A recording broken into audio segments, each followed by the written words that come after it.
मुल्तान का हल्का है N148 जहां पर परसों यानी कि 19 मई को ज़िमनी इलेक्शन होने जा रहा है। यहां पर एक अनोखा रिकॉर्ड बनने जा रहा है। यूसुफ रज़ा गिलानी साहब, उनके 4 साहबजादे हैं, 3 ऑलरेडी असम्बली में मौजूद हैं, खुद वो इस टाइम चेयरमैन सेनेट हैं। उनके जो 5वें साहबजादे बचे थे वो इस सीट से इलेक्शन में हिस्सा ले रहे हैं। ये सीट 2024 8 फरवरी का जो इलेक्शन है, यूसुफ रज़ा गिलानी ने इसको जीता था। उनके मद्दे मुकाबिल थे बैरिस्टर तैमूर। 104 से 5 वोटों का सबीन, बड़ा टफ यहाँ पर कंपटीशन था।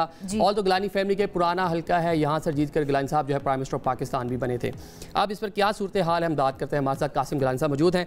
गिलानी साहब ये बताइएगा, वालिद सेनेट हैं, 2 भाई ऑलरेडी रुकने कौमी असम्बली हैं, 1 भाई मेंबर पंजाब असम्बली हैं, आप MNA बनने जा रहे हैं, क्या ये अनोखा रिकॉर्ड बन जाएगा?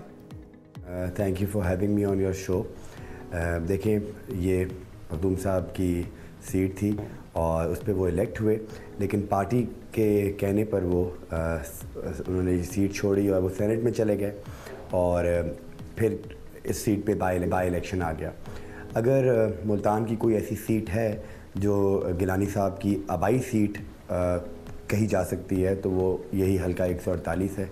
यहाँ इस सीट से मेरे दादा अलमदार हुसैन गिलानी साहब भी मेंबर बने हैं, मेरे वालिद सैयद यूसुफ रज़ा गिलानी साहब भी मेंबर रहे हैं, मेरे भाई अब्दुल कादिर गिलानी साहब भी मेंबर रहे हैं। तो ये हमारी आबाई सीट है, यहाँ पे हमारा पिछले 40-50 सालों से इसी सीट पे हम इलेक्शन लड़ते आए हैं।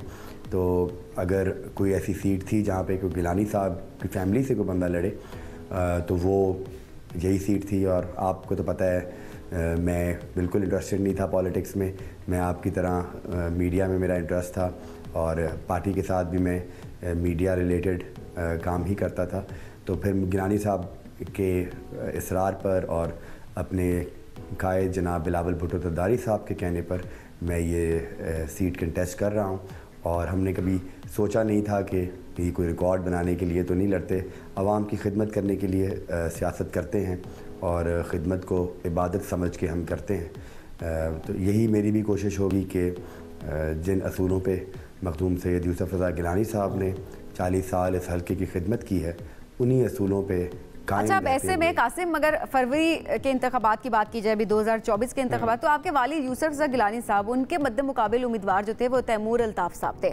293 तकरीबन उन्होंने वोटों से की सबकत से वो जीत गए थे। इस मरतबा PTI के हिमायत याफ्ता सुन्नी इत्तेहाद कौंसिल के उम्मीदवार बैरिस्टर तैमूर मैदान में हैं। तो कांटेदार मुकाबला आप एक्सपेक्ट कर रहे हैं? जिस तरह आप आबाई सीट और उसकी बात कर रहे हैं तो आसानी से सीट निकाल जाएंगे आप? जी बिल्कुल। ये क्योंकि ज़मीनी इलेक्शन हो रहा है, ये कोई वो है जनरल इलेक्शन नहीं है। जनरल इलेक्शन की एक अपनी हवा थी, अपना एक फ़िज़ा थी और उसमें 3 उम्मीदवार आपस में 3 पार्टीज़ कंटेस्ट कर रही थी। इस दफ़ा जैसे कि आप जानते हैं कि पाकिस्तान मुस्लिम लीग नवाज़ हमें सपोर्ट भी कर रही है, उन्होंने अपना कैंडिडेट भी हमारे सामने पुट नहीं किया। तो अब हम 2 जमातें मिल के ये इलेक्शन लड़ रही हैं, तो मुझे नहीं लगता कि इतना कांटेदार मुकाबला होगा। लेकिन हर इलेक्शन मुश्किल होता है, ये इलेक्शन भी मुश्किल है। हमने कैंपेन अपनी बहुत ज़ोर से की है और हमने अपना बयानिया, अपना मंशूर आवाम तक पहुंचाया है और बहुत हद तक आवाम को हमारी जो बात है वो समझ भी आई है, हमारा मंशूर भी समझ आया है उनको और आवाम ने फ़ैसला मेरी नज़र में कर लिया हुआ है अब तक कि वो किस जमात को वोट देंगे। तो ज़ाहिर आवाम उसको ज़ाहिर डिसाइड करेगी और फिर ही पता चलेगा कांटेदार मुकाबला है या नहीं है। इसके अलावा अगर बात की जाए सोशल मीडिया के लिहाज से, क्योंकि पाकिस्तान तहरीक इंसाफ जो है सोशल मीडिया का भरपूर इस्तेमाल कर रही है, क्या आप वो रवायती तरीके से ही अपनी कैंपेन चलाए हुए हैं कि आप भी सोशल मीडिया का इस्तेमाल कर रहे हैं? ये एक बहुत मिसकंसेप्शन है कि शायद पाकिस्तान तहरीक इंसाफ के पास ही सोशल मीडिया टीम है और वही सिर्फ सोशल मीडिया पर नज़र आते हैं। मेरे ख़्याल में ये एक मिथ है और ये मिथ हम अली मूसा गिलानी साहब के बाई इलेक्शन में भी तोड़ चुके हैं। और हमारा जो सोशल मीडिया है वो मैं समझता हूँ कि तमाम जमातों में सबसे मज़बूत है इस शहर में। और हम जितनी भी जदीद ऐप्स हैं या जो सोशल मीडिया प्लेटफॉर्म्स हैं उसका हम इस्तेमाल भी कर रहे हैं। इसमें टिकटॉक, फेसबुक, ट्विटर, व्हाट्सएप शामिल है। और मुझे तो ये लगता है कि बाकी जमातें हमसे सीखती हैं और जब भी मैं टिकटॉक खोलता हूँ या फेसबुक खोलता हूँ तो हमारी ही स्पीचेस और सोशल मीडिया पे ठीक है, ज़ाहिर है इस दौर में ज़ाहिर है सोशल मीडिया की ज़रूरत भी है, उस तरह से हर पॉलिटिकल पार्टी को उस तरह रवायती तरीक़ों से निकलना भी होगा। अच्छा, अब ऐसे में ज़ाहिर है दावे तो सब कर रहे होते हैं, सीट जीतने की भी सबको कोशिश होती है कि सब जीत जाएं, और इलेक्शन कैंपेन के दौरान भी बहुत सारी बातें, बहुत सारे वादे किए जा रहे होते हैं। अगर आप सीट जीत जाते हैं, ऐसी सूरत में मुल्तान की आवाम के लिए 5 ऐसे कौन से काम है जो कि फौरी तौर पर आप करेंगे?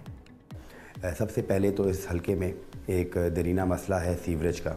गो के सैयद यूसुफ रज़ा गिलानी साहब ने अरबों रुपए की सीवरेज अपने दौर में दी थी, लेकिन आबादी बढ़ने की वजह से वो सीवरेज का निज़ाम जो है वो धर्म भरम हो गया फिर से, और हमें नए सिरे से इस हल्के में सीवरेज के काम करवाने हैं। तो सीवरेज का मसला हल करना मेरी अव्वलीन तरजीह होगी। इसके अलावा नौजवानों के रोज़गार के जो मसाइल हैं वो बहुत ही गंभीर हैं, और हम चाहते हैं कि नौजवानों के, पढ़े लिखे बच्चों के, बच्चियों के रोज़गार के जो मसाइल हैं वो हल किए जाएं। तीसरे नंबर पर आप जानते हैं कि महंगाई का दौर है, और उसमें गुर्बत का ख़ात्मा जो है वो मेरे दिल के बहुत करीब है। मैं चाहता हूँ कि हम गुर्बत का मुकाबला करने के लिए बेनज़ीर इनकम सपोर्ट प्रोग्राम जो कि पाकिस्तान पीपल्स पार्टी का दिया हुआ प्रोग्राम है, सैयद यूसुफ रज़ा गिलानी साहब का दिया हुआ प्रोग्राम है, उस प्रोग्राम की रीच जो है उसको बढ़ाया जाए। ना सिर्फ रीच बढ़ाया जाए बल्कि उसका जो वजीफ़ा है उस वजीफ़े को भी डबल किया जाए। चौथे नंबर पे यहाँ पर नौजवानों के पास कोई बेहतर सहूलियात नहीं है स्पोर्ट्स के लिए, तो स्पोर्ट्स कॉम्प्लेक्सेस मैं चाहता हूँ कि काफ़ी खाली प्लॉट होते हैं, जिस तरह शामलाट के प्लॉट हैं यहाँ पे इस शहर में, तो वहाँ पर बजाय इसके कि वो खाली पड़े रहें, उसके ऊपर नौजवानों की पॉजिटिव एनर्जी को डाइवर्ट करने के लिए स्पोर्ट्स कॉम्प्लेक्सेस बनाना बहुत ज़रूरी है। और ठीक है कासिम भाई, आपने बता दिया कि प्लान क्या है मुल्तान के लिए। ये बताइएगा जनूबी पंजाब सूबा, ये पाकिस्तान जो पीपल्स पार्टी है उसने इस हवाले से खासे काम भी किए, लेकिन तहरीक इंसाफ गवर्नमेंट में यहाँ पर एक सेक्रेटेरिएट जो है वो बना, अब उसको ख़त्म किया जा रहा है। स्पेशल वहाँ पर सेक्रेटरीज जो है वो तैनात होंगे। क्या हुकूमत ने आपको इस पूरे मामले में एतमाद में लिया? किसी भी सूबे का जो हमारा एडमिनिस्ट्रेटिव यूनिट की डिमांड है उसका मुतबादिल कोई सेक्रेटेरिएट तो हरगिज़ नहीं हो सकता।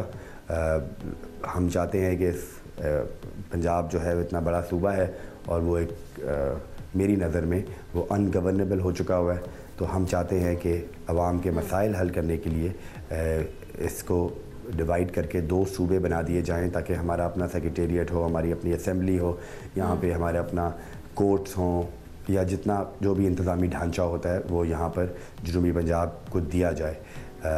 इसकी जदोजहद में हम शामिल हैं, और सैयद यूसुफ रज़ा गिलानी साहब भी और पाकिस्तान पीपल्स पार्टी के मंशूर में भी ये शामिल है। और मुझे पूरी उम्मीद है कि आने वाले जो 5 साल हैं इसमें जितने भी डिसीजन मेकर्स हैं इस मुल्क के, या जो मुक़्तदरा है इस मुल्क की, उनमें एक रियलाइजेशन भी पाई जाती है कि वाकई ही अगर इस हालात में अगर आवाम के मसाइल हमने हल करने हैं, आवाम के मसाइल ज़ाहिर है वो हल करने की और मंशूर की भी आप साथ साथ बात करें। ठीक है जी, कासिम गिलानी साहब के ये जो है वो मौक़िफ़ था। बहुत सारी चीज़ों की अगर बात की जाए कि क्या किस सोच के साथ वो मैदान में उतर रहे हैं, वो जाहिर है हम आगे पहली बार इलेक्शन लड़ने जा रहे हैं। एग्जैक्टली, तो उन्होंने कहा मीडिया से मेरी वाबस्तगी करते रहे, लेकिन अपनी कैंपेन पहली बार कर रहे हैं। मेरा मीडिया में था, लेकिन चलो मैं सियासत में आ गया हूँ। अच्छा जी, अब ज़रा बात करते हैं जो इनके ओपोनेंट हैं बैरिस्टर तैमूर मलिक साहब से। तहरीक इंसाफ के हिमायत याफ्ता ज़ाहिर सुन्नी इत्तेहाद कौंसिल के उम्मीदवार वो हैं, तो तैमूर इस वक्त हमारे साथ मौजूद है, उनसे बात करते हैं। तैमूर, आम इंतखाबात में यूसुफ रज़ा गिलानी आपसे फ़कत देखा जाए तो 293 वोट्स की सबकत से वो जीते थे, तो इस बार कासिम गिलानी मैदान में उतरे, कितनी तैयारी है इस मरतबा? का ये दुरुस्त करूँगा, 293 नहीं 104 वोटों का फ़र्क था। फॉर्म 47 2 दफ़ा जारी हुए, पहले 293 का था, फिर 104 का फ़र्क रह गया, और हमारी दोबारा गिनती की जो दरख्वास्त है वो आज तक उसके ऊपर कोई फ़ैसला नहीं दिया गया। इलेक्शन ट्रिब्यूनल में अभी भी केस चल रहा है। सो अवाम ने तो फॉर्म 45 जो हमें मिले उसके मुताबिक हमें मैंडेट दिया था, उसकी जंग कानूनी जारी है।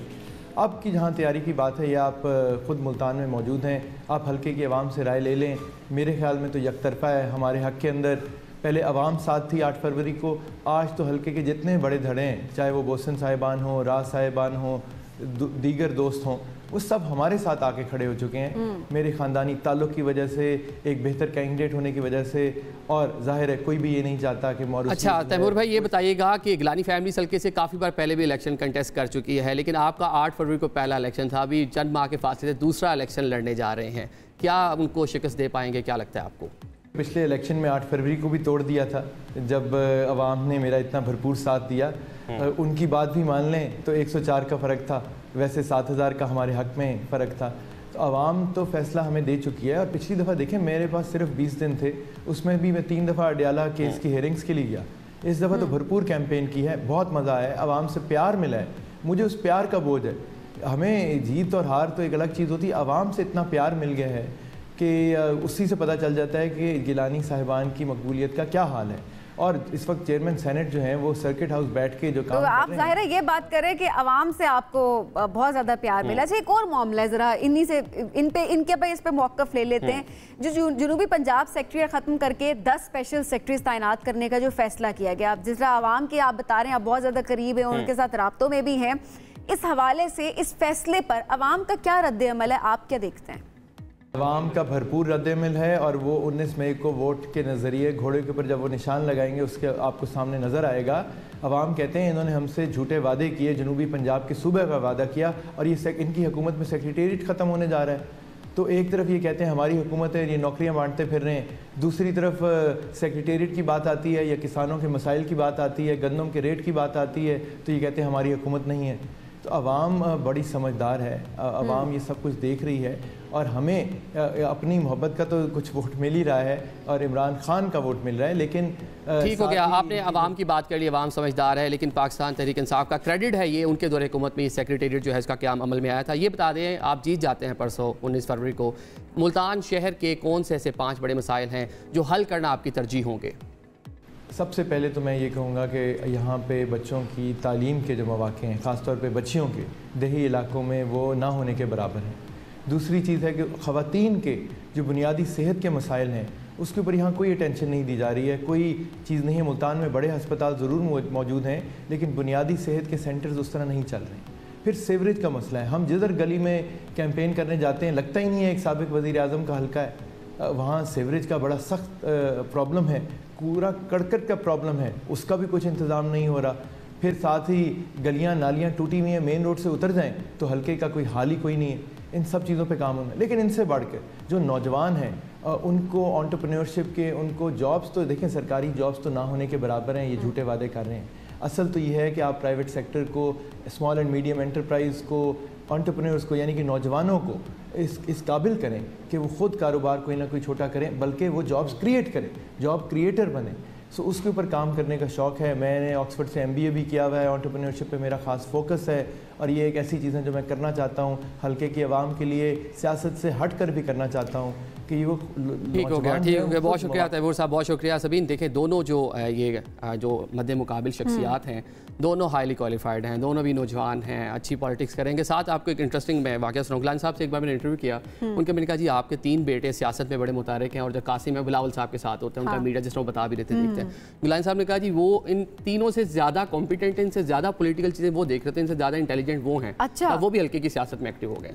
चलें, ये एक चीज़ है, देखा जाएगा ऑब्वियसली कौन जीतता है। और जाहिर है जीतना हारना एक तरफ, आवाम का यह है कि जो भी जीते वो पाकिस्तान के लिए, वो मुल्तान के आवाम के लिए जाहिर है वो काम ज़रूर करे। बहुत शुक्रिया। कासिम गिलानी एंड तैमूर हमारे साथ मौजूद थे।